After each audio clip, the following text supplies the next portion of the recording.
Any teams that you have circled, you're like, I can't wait to see the first round matchup when we get there. We're just a few weeks away.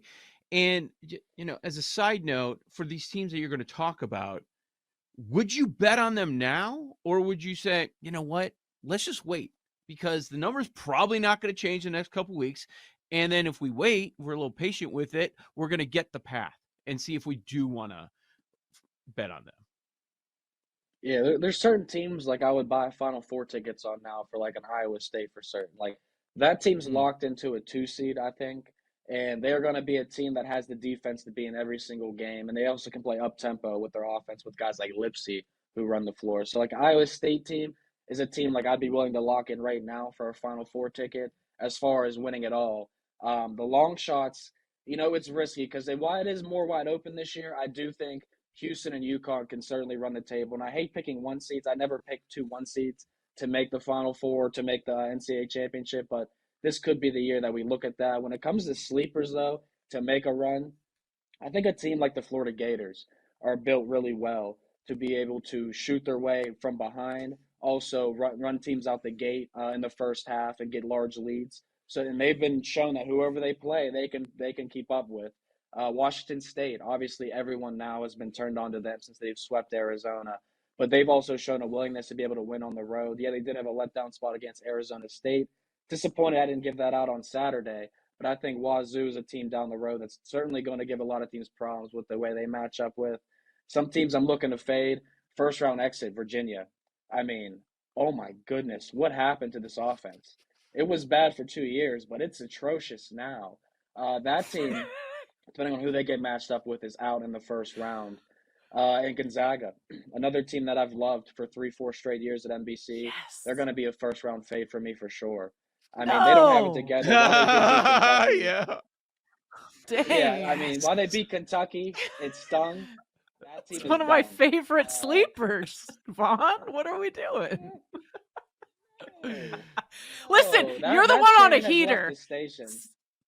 So yeah, That has left the apparently. station this year. They have what, one top 50 win this season?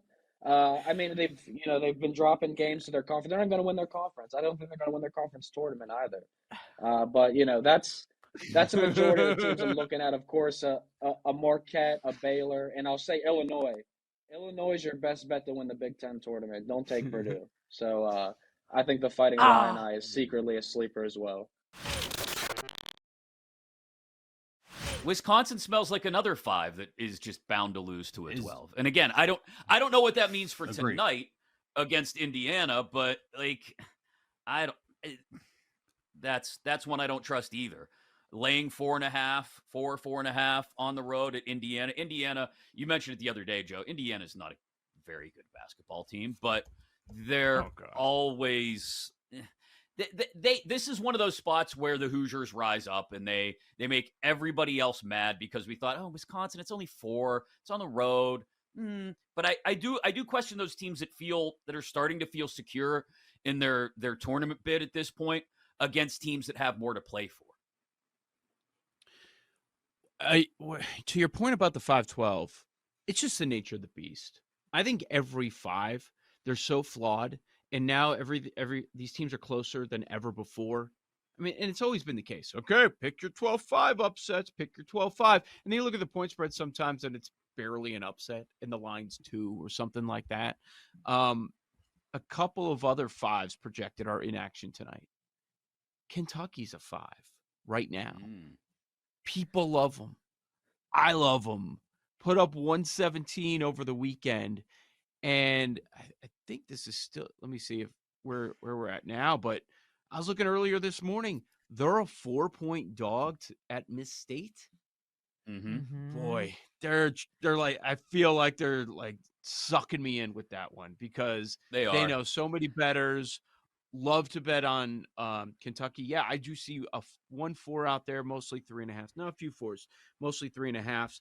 After that big win over the weekend, and you look at the impressive wins for Kentucky, and it wasn't just what they did this weekend. They've beaten Bama. They've beaten Auburn. Like, they can score with anybody. They can outscore anybody. The issue's always going to be on the defensive end. Mississippi State's hot right now. They've won 5 straight games.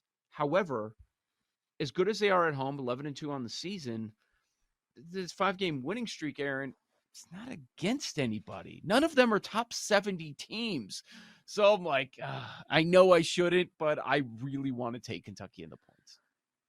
I thought the same, and I was like, what am I missing here? So I go to Ken Palm, and I'm like, Ken Palm has Mississippi State winning by 2?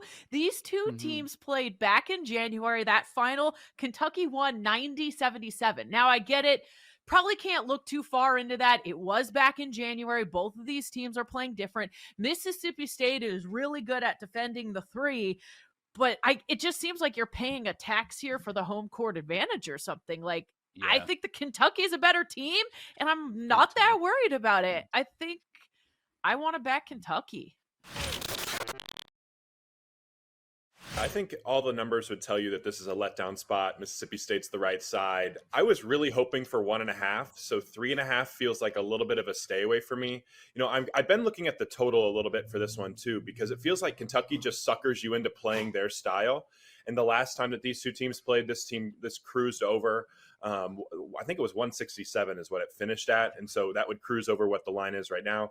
That's kind of the angle I guess I'm looking for it, because even in that game the first time, Mississippi State didn't even shoot it that well from 3. Josh Hubbard is probably the SEC Freshman of the Year contender. He was just 1 for 9 from 3, and he's a big-time shot maker. So if you're kind of banking on him getting it going a little bit and Mississippi State being able to score at will inside, that could potentially be an angle. You know, for me, like I also – I'm scared about this Kentucky team because I'm not sure what lineups we're going to see on a night-to-night basis with them. John Calipari has really switched it up a lot last game. He really went to, 3 guards with Justin Edwards at the 4 and Zvonimir Visic at the 5. Like, does that change if Trey Mitchell can play tonight? Do we need to get more rim protection on the floor because Tolu Smith is one of the best big men in the country? Like, it's hard for me to get on board with Kentucky tonight in this spot just because I think that there's some variables here that I can't really bring into my handicap. And if I don't know if they're going to play their best lineup, or if I think that they might switch some lineups around, I think I'm going to probably be off them. The prop for this one that I'm eyeing is Antonio Reeves under 20.5. Mississippi State, I do think, has some really good matchups for him to try to take him away.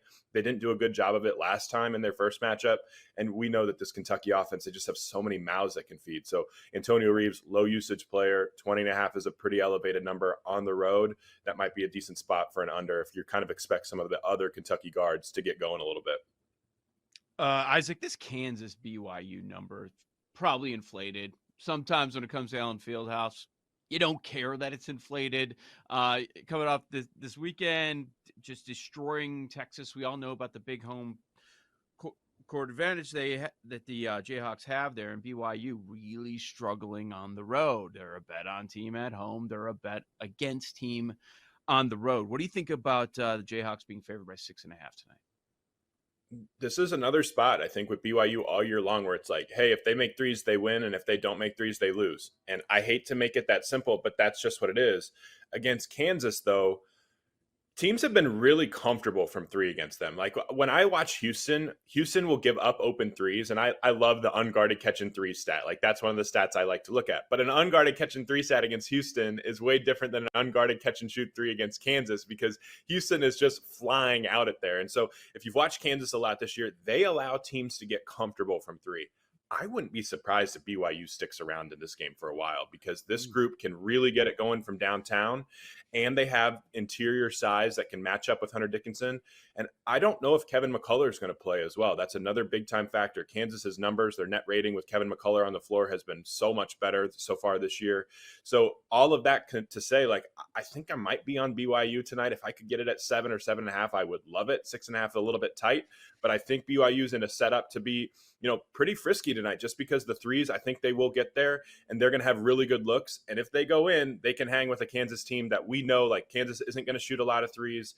That they have to win with 2s, and you're kind of banking on the math there with BYU's threes, taking advantage of Kansas's inability to make, 8, 9, 10 threes tonight. Like Kansas, I would be stunned if they do. BYU could legit 12 or 13 threes tonight.